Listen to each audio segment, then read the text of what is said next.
जय हिंद। तो आज हम बात करेंगे, आप यहाँ पर देख सकते हैं वैदिक सभ्यता। यह वैदिक सभ्यता क्या है इसके बारे में जान चुके हैं। पार्ट 1 वीडियो जाकर आप प्लेलिस्ट में देख सकते हैं हिस्ट्री के। अब यहाँ पर बात करेंगे वैदिक सभ्यता के यानी वैदिक सिविलाइजेशन के दो पार्ट थे। पहला तो ऋग्वैदिक या पूर्व वैदिक काल और दूसरा जो था उत्तर वैदिक काल, है ना। ऋग्वैदिक काल की बात किया जाए तो 1500 से 1000 BC और उत्तर वैदिक काल की बात किया जाए तो 1000 से 600 BC। तो उसमें हम लोग पढ़ चुके हैं और यहाँ पर हम पढ़ेंगे ऋग्वैदिक काल के राजनीतिक, सामाजिक, आर्थिक और धार्मिक जीवन कैसी थी इसके बारे में चर्चा करेंगे। ठीक है, चलिए बात करते हैं। यहाँ पर आप देख रहे हैं कि इसका जीवन जो था कबीलाई जीवन था। क्या था? कबीलाई जीवन। ये लोग, आप लोग बंजारन मूवी देखे होंगे, ठीक है ना। तो क्या होता है कि कोई व्यक्ति एक समूह में रहता था कबीला के तरह बना के ऐसे, और वहीं पर अपना जीवन व्यतीत करते थे। ठीक है, लोग समूह में रहते थे जिसे जन कहा गया। क्या था? जिसे जन कहा गया। ठीक है, चलिए अब बात करते हैं कि उस समय न कोई राजा होता था, ठीक है, न कोई राजन होता था, लेकिन उस समय सरदार कह सकते हैं, सरदार या मुखिया, है ना, या मुखिया। जैसे आप लोग गांव में देखते होंगे मुखिया का अधिकार क्या है, नहीं है, है ना।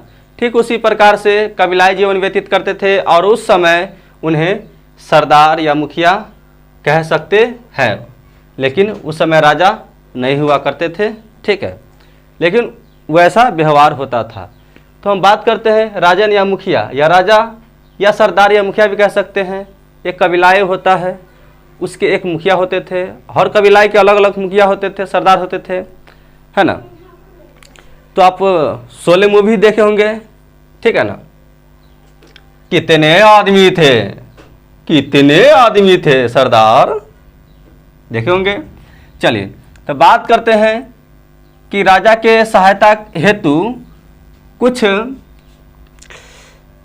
समिति बनाई गई थी, है ना। कुछ पद बनाए हुए थे, जैसे उस पद पे कुछ लोग रहते थे, जैसे कि समिति, ठीक है ना। ये समिति जो है, समिति ये आम सभा कहते हैं, ठीक है ना। उस समय को समिति को क्या कहते हैं? आम सभा कहते हैं। जैसे आज प्रेजेंट में हम लोग क्या कहते हैं? राज्यसभा। क्या कहते हैं?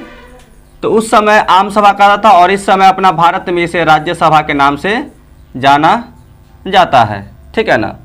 अब बात करते हैं कि सभा जो है वो क्या कहलाता था? तो कुलीनों की संख्या, एक जगह इकट्ठा हो जाते थे तो उसे क्या कहा जाता था? कुलीनों की संख्या यानी सभा कहा जाता था।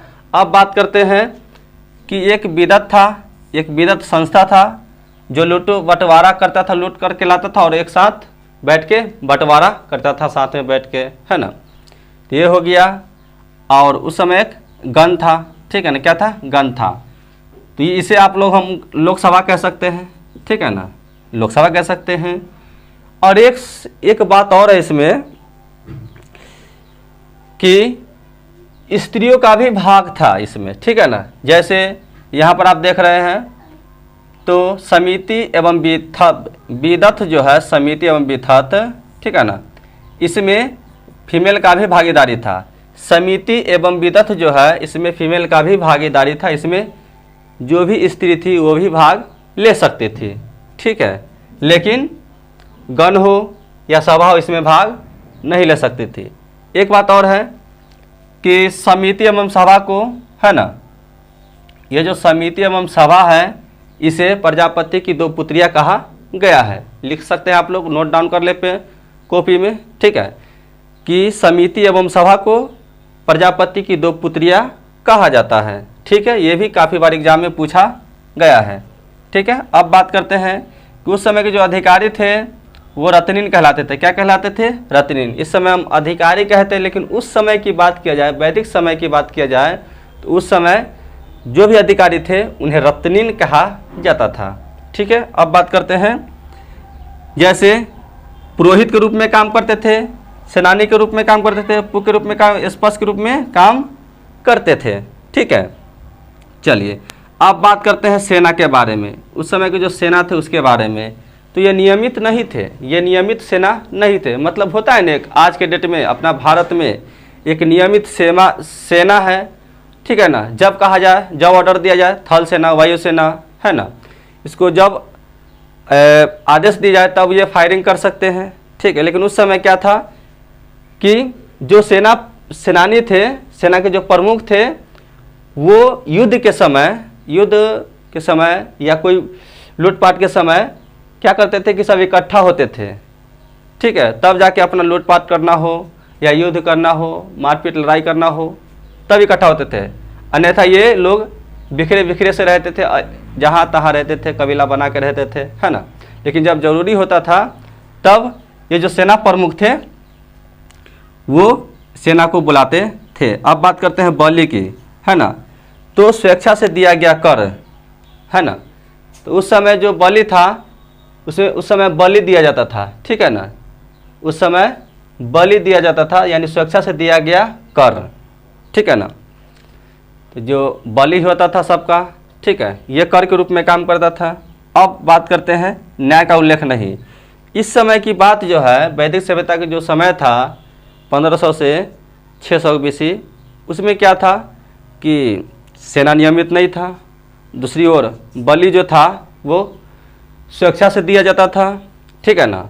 उसके बाद यहाँ पर न्याय का कोई उल्लेख नहीं, मतलब न्याय नहीं होता था, क्योंकि सिंधु सभ्यता के बाद थोड़ा वैदिक सभ्यता आता है, तो उसमें थोड़ा विकसित होना चाहिए था व्यक्ति को, लेकिन उस समय न्याय नहीं मिलता। अब बात करते हैं कि सामाजिक जीवन की बात किया जाए तो सामाजिक यानी सोशलिज्म लाइफ की बात किया जाए तो सोसाइटी जो था उस समय के समतावादी था। मतलब सबके विचार धारा जो थे एक जैसा था। जैसे स्वतंत्रता का अधिकार हो, भाईचारा का अधिकार हो, है ना, तमाम तरह के जो अधिकार होते हैं, ठीक है। अब बात करते हैं कि वर्ण व्यवस्था की बात किया जाए तो कर्म आधारित था वर्ण व्यवस्था। जैसे हम आपको पढ़ा चुके हैं, ऋग्वेद के 10वें मंडल में वर्ण व्यवस्था था, यानी पुरुष सूक्त था, ठीक है। इसमें क्या था कि 10वें मंडल में पुरुष सूक्त था, है ना। कर्म पर आधारित था कि जो ब्राह्मण कुल में पैदा होगा वो ब्राह्मण कहलाएगा, जो क्षत्रिय कुल में पैदा होगा क्षत्रिय कहलाएगा, और जो वैश्य कुल में जन्म लेगा वो वैश्य कहलाएगा, और जो क्षुद्र कुल में जन्म लेगा वो क्षुद्र कहलाएगा, है ना, यानी मजदूर कहलाएगा, ठीक है। तो ब्राह्मण जो पढ़े लिखे होते थे, ठीक है, या पुजारी होते थे, क्षत्रिय युद्ध करते थे, है ना, बलवान थे, और वैश्य, ठीक है, वो कम पढ़े लिखे ये सब जो होते हैं। जैसे व्यापारी वर्ग के जितने भी व्यक्ति होते हैं, उद्योगपति, व्यापारी, ये सब वैश्य कहलाते थे। और क्षुद्र की बात किया जाए तो किसान, मजदूर, ये तमाम तरह के जो व्यक्ति थे वो क्षुद्र कहलाते थे, ठीक है। उस समय किस समय, तो वैदिक सभ्यता के समय की बात है, ठीक है। चलिए अब बात करते हैं दास प्रथा। क्या था, दास प्रथा का प्रचलन था, है ना। इस वैदिक सभ्यता में क्या था, ऋग्वैदिक काल में क्या था कि दास प्रथा का प्रचलन था।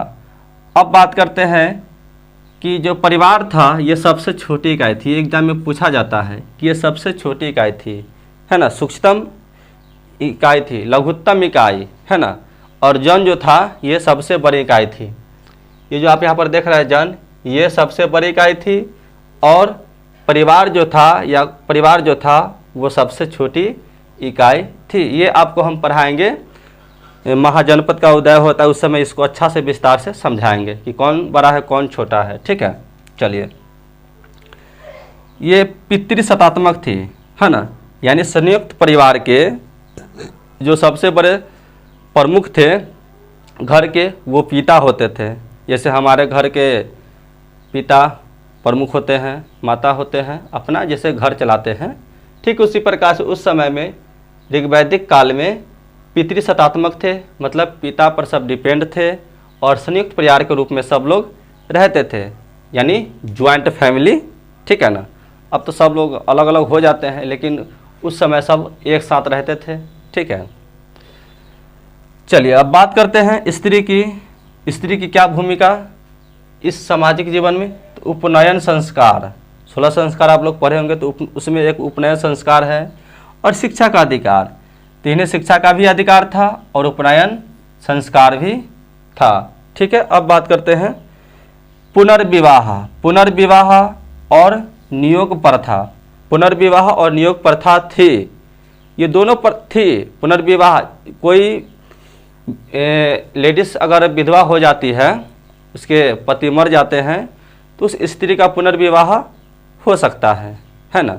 लेकिन नियोग प्रथा भी थी, ठीक है ना, मतलब मिलाना। और दूसरी और क्या था कि बाल विवाह नहीं, दहेज प्रथा नहीं। तो ये बाल विवाह हो या दहेज प्रथा उस समय इसका प्रचलन नहीं था।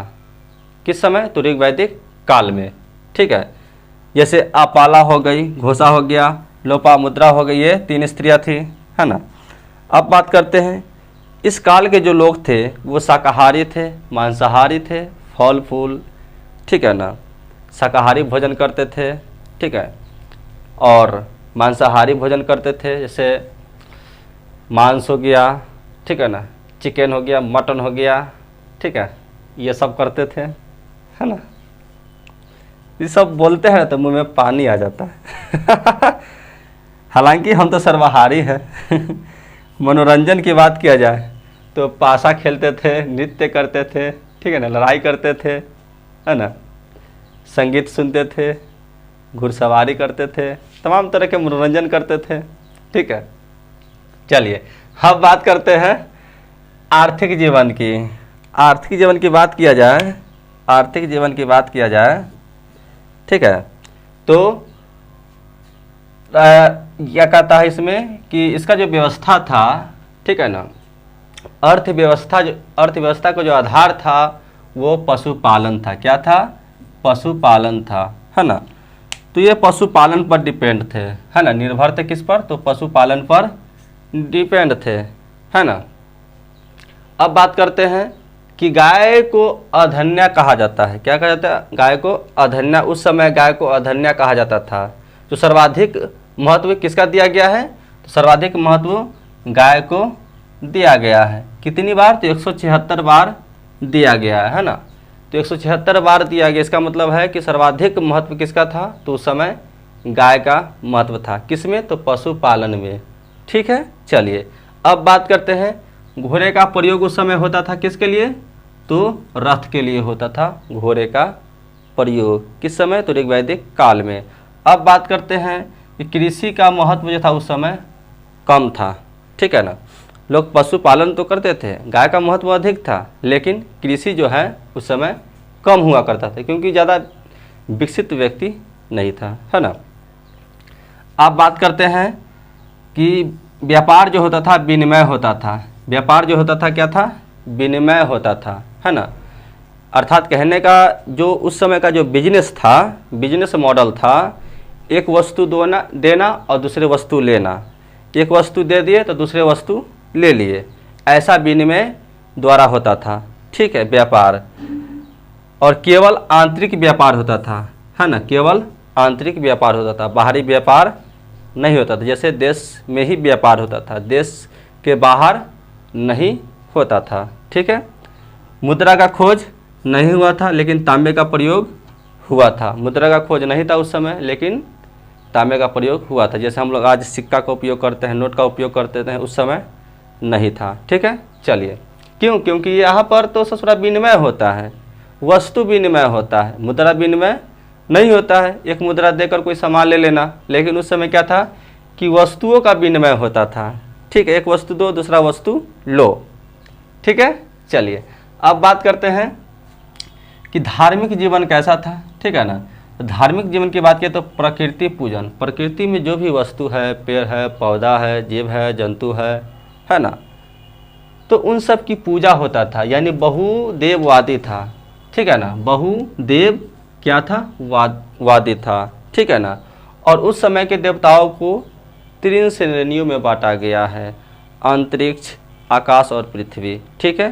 तो अब हम जानते हैं कि हिंदू में कहा जाता है कि 33 कोटि के देवता होते हैं, देवी देवता है, या लोग कहते हैं कि 33 करोड़ देवी देवता है, ठीक है ना। 84 लाख योनियों के बाद एक मनुष्य का जन्म होता है, ठीक है। तो ये सब पता नहीं क्या है नहीं, लेकिन हम इतने कहेंगे कि 33 कोटि देवी देवता होता है, ठीक है। और दूसरी, अंतरिक्ष में ये प्रमुख, और ये भी पृथ्वी में प्रमुख, और ये आकाश में प्रमुख देवी देवता है, ठीक है। चलिए, तो ऋग्वैदिक काल की बात करें तो ऋग्वैदिक काल में देवी देवताओं का जो प्रमुख है हम वही लिए हैं। ऐसे और भी देवी देवता है, तो जो पूछे जाते हैं एग्जाम में वही पढ़े तो बेहतर रहेगा, ठीक है। और रिजल्ट भी जल्दी होगा, ठीक है ना। नहीं तो ससुरा कहानी पढ़ने लगिएगा हर चीज़ के स्टोरी, तो मैं खुद का स्टोरी ख़त्म हो जाएगा, ठीक है। चलिए, अब बात करते हैं कि अंतरिक्ष की जो देवता था या देवी देवता, वो इंद्र थे, मारुत थे, रुद्र थे, वायु थे, पर्जन्य थे, ठीक है। पृथ्वी के जो देवी देवता थे वो अग्नि थे, पृथ्वी थे, सोम थे, बृहस्पति थे, सरस्वती थे। आकाश के जो देवता थे वो सूर्य थे, वरुण थे, उषा थे, सविता थे और विष्णु थे। आकाश में जैसे सूर्य पड़े होंगे, है ना, बुध, शुक्र, पृथ्वी, मंगल, बृहस्पति, शनि, अरुण, वरुण, है ना। तो सबसे लास्ट में जो ग्रह है वो वरुण देवता है, ठीक है। और सूर्य जो है सभी ग्रहों का समूह है, ठीक है, या मुखिया है। पृथ्वी भी ये दूसरे स्थान, बुध, शुक्र, पृथ्वी तीसरे स्थान पर आता है, ठीक है ना। अब इंद्र के बाद, और इसमें से कुछ प्रमुख देवता को लेंगे जो एग्जाम में पूछे जाते हैं। देवता तो ऐसे बहुत है, लेकिन वही पढ़े जो एग्जाम में पूछे जाते हैं। चलिए बात करते हैं कि सबसे प्रमुख जो देवता है वो इंद्र है, ठीक है। आप लोग देखेंगे कि स्वर्ग लोक में कौन रहते हैं, तो इंद्र भगवान रहते हैं, ठीक है। और सभी देवताओं का प्रमुख कौन है, तो इंद्र भगवान है। स्वर्ग लोक के राजा कौन है, तो इंद्र है, ठीक है ना। चलिए, अब बात करते हैं इंद्र का दूसरा नाम क्या है, पुरंदर। इंद्र को पुरंदर भी कहा जाता है, अर्थात पुरंदर का अर्थ होता है कि दुर्गों को तोड़ने वाला। बड़े बड़े जो किले होते हैं उसको तोड़ने वाला, ठीक है। चलिए, अब बात करते हैं और कितने ऋचाएँ श्लोक, तो 250 है इंद्र के लिए, ठीक है। अब बात करते हैं सोम देवता। तो सोम देवता जो है वनस्पति के देवता कहलाते हैं, वनस्पति के देवता कहलाते हैं, ठीक है ना। जो पेड़ पौधे हैं उसके देवता कहलाते हैं। और इनके लिए कितने हैं श्लोक है, तो 200 श्लोक है या ऋचा है, ठीक है। बात करते हैं वरुण। वरुण जो देवता है ये वर्षा के देवता है, जल है, समुद्र है, उसके देवता है, ठीक है। कभी कभी वर्षा के देवता इंद्र को भी कहा जाता है, लेकिन देखा जाए तो समुद्र हो, है ना, तो ये तमाम तरह का जल है, तो जल की देवता कौन हो जाएगा, तो वरुण देव हो जाएगा, है ना। सविता मिश्र जो है, तो ये सविता किसे कहा जाता है, तो चमकता हुआ सूर्य, और मित्र जो है उगता हुआ सूर्य, है ना, ये सूर्य का ही भाग है, ठीक है। चलिए, अश्विनी जो है ये चिकित्सक देवता है। मतलब अगर कोई बीमारी हो जाता है तो उसे मंत्रों द्वारा ठीक करना, जड़ी बूटियों द्वारा ठीक करना, ये कौन करते हैं, तो अश्विनी करते हैं, ठीक है। चलिए, और ये देखने में भी बहुत सुंदर देवता दिखते हैं, है ना। चलिए, अब पूषण देवता है, तो ये पशुओं की देवता है, औषधियों की देवता है पूषण। अब अग्नि जो है देवता, ये मध्यस्थ के देवता है, मतलब सभी को एक समान करना, मध्यस्थता करना, उसकी देवता है अग्नि। जैसे आप लोग अग्निदेव देखे होंगे, है ना। तो शायरी बोले, चलिए बोली देते हैं शायरी। कोई दीवाना कहता है, कोई पागल समझता है, मगर धरती की बेचैनी को बस बादल समझता है। मैं तुझसे दूर कैसा हूँ, तू मुझसे दूर कैसी है, ये तेरा दिल समझता है या मेरा दिल समझता है, ठीक है। तो चलिए, पढ़ते रहिए, मुस्कुराते रहिए, स्वस्थ रहिए, ठीक है ना, और मेहनत करते रहिए, तो मेहनत एक दिन रंग जरूर लाएगा, है ना। चलिए, तो फिर मिलते हैं नेक्स्ट वीडियो, जब तक के लिए जय हिंद।